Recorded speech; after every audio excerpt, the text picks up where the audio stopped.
tunjukkan sebelum kita melakukan penyambungan fiber optik, berarti kan kabel ini harus kita buka ya. Ya, caranya seperti apa? Ini namanya round cutter atau lap cutter. Ini fungsinya untuk memotong kulit kabel. Ini yang hitam ini namanya kulit kabel. Ini sangat keras ini. Tapi akan kita kupas. Sebenarnya kupasnya cukup jauh, tapi kita mulai dari sini dulu. Ya. Kita ambil jarak sekitar 20 cm di sini. Caranya seperti ini. Namanya round cutter atau lap cutter karena penggunaannya melingkar. Nah, ini berapa kali? Berapa kalinya tidak ada ketentuan. Yang penting kalau sudah sampai ke warna putihnya, yaitu water blockingnya, kita harus hentikan. Tidak boleh dilanjutkan. Nah, ini kelihatannya sudah terlihat nih. Nah, ini yang disebut dengan water blocking warna putih. Nah, setelah itu nanti baru kita tarik. Nah, kabel ini kita tarik.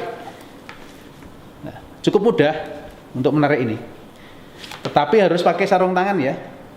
Harus pakai sarung tangan. Tadi sudah saya katakan, sebenarnya ngupas kabelnya ini cukup panjang. Mungkin sekitar 180 cm gitu. Tapi kita awali dari sini. Nah, kalau sudah terbuka seperti ini, kita akan melihat nih isi dari lapisan kabel ini apa saja. Di sini tadi ada water blocking yang kebuang tadi. Ini adalah water blockingnya untuk menahan air. Kemudian di sini ada ripcord. Ripcord ini adalah benang. Ada dua benang ya, rekan-rekan. Di sini satu, di sini satu. Ini fungsinya untuk apa? Fungsinya adalah untuk membelah kulit kabel. Jadi seat cutter itu fungsinya adalah untuk membelah kulit kabel. Tetapi karena di sini sudah ada ripcord, maka seat cutter tidak perlu digunakan. Kita menggunakan ripcord ini saja. Jadi caranya adalah seperti ini. Nah, seperti ini. Sampai sepanjang yang kita perlukan. Kemudian sisi lain juga kita lakukan hal yang sama. Ini ada ripcord. Caranya seperti ini.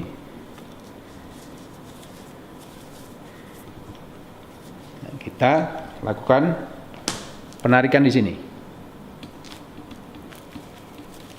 Nah, ini cukup repot saya. Nah, tapi bisa. Nah, seperti ini. Kalau sudah terbelah begini, tinggal kita lihat. Nah, ini struktur kabel optik kita itu adalah ini. HDPE selalu dilapisi dengan aluminium foil atau aluminium tip. Ini nanti akan digunakan saat terminasi harus terhubung ke grounding. Atau saat penyambungan kabel optik ini juga harus dihubungkan dengan kabel grounding. Ini tadi adalah water blocking tadi yang warna putih ini. Kemudian di sini ada aramid yarn. Ini fungsinya adalah untuk kabel biar lebih padat. Kemudian juga untuk menambah daya tarik dari kabel. Ya. Kemudian di tengah-tengah ini ada yang disebut dengan strength member. Strength member ini sebagai penguat kabel. Kalau nggak ada strength member, kabelnya ini akan sangat lemes. Ya, ini namanya strength member. Bahannya dari berbagai macam.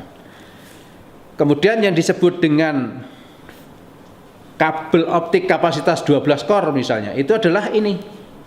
Kabel optik itu ini sebenarnya. Yang disebut dengan core itu ininya. Jadi kalau kabel optik adalah bicara ini, kumpulan dari para core. Tetapi kalau yang disebut dengan core adalah ini. Ini kapasitasnya adalah 12. Coba rekan-rekan kita lihat. Setiap kabel selalu dilengkapi dengan kode. Mudah-mudahan bisa kelihatan di sini. Di sini ada kabel single mode untuk penggunaan di duct, jenisnya loose tube, kapasitas 12, garis miring 12T, artinya 12 core. tetapi ada 12 tub. Artinya apa? Jadi satu tub isinya hanya satu core. Ini yang disebut dengan kabel single core per tube atau one core per tube. Jadi kabel SCPT tadi adalah contohnya ini. Jadi satu tub ini yang saya pegang ini namanya tub. Ini nanti isinya hanya satu core. Ada jenis lain, loose tube juga, tetapi yang multi core. Satu tub isinya bisa 2 core atau 4 core, 6 core, 8 core, 12 core. Itu namanya kabel yang multi core. Kalau yang saya pegang ini adalah jenisnya single core per tube. Nah, warna-warninya adalah seperti ini. Ya. Karena 12 core nomor 1 ini loose tube-nya warna biru. Kalau loose tube ini saya buka, nanti akan ketemu coatingnya pasti warnanya biru juga. Saya bisa pinjam loose tube cutter. Nah, ini ada loose tube cutter.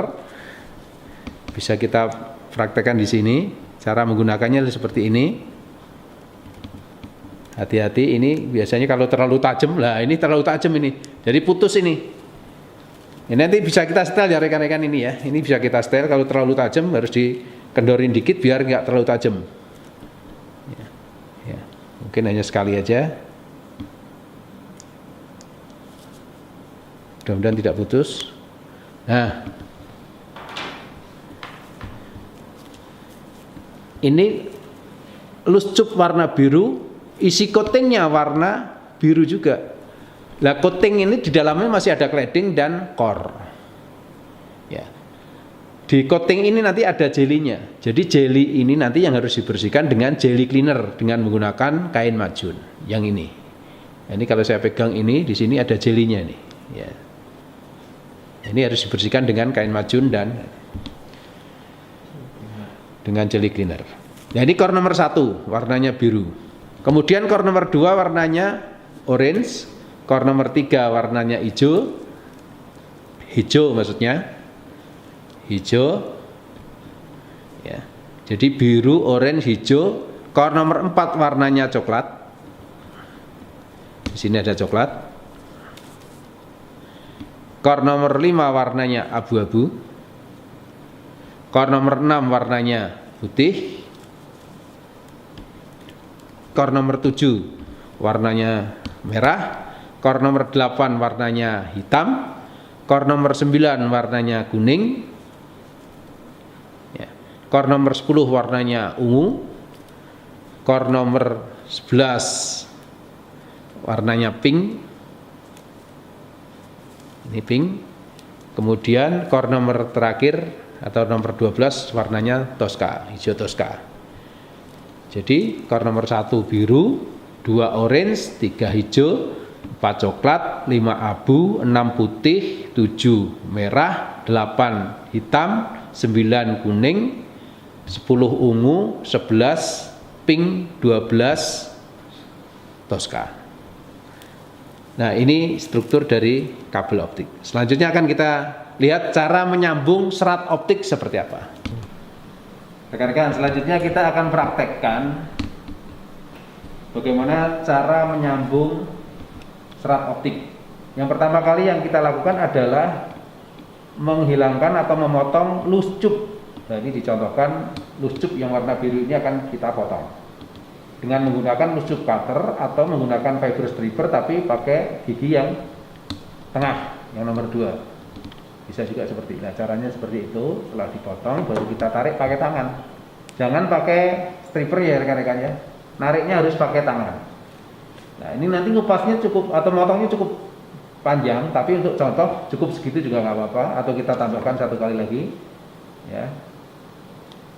Nah, panjangnya berapa? Panjangnya nanti sesuai dengan kabel slack yang akan kita pasang di tray tadi.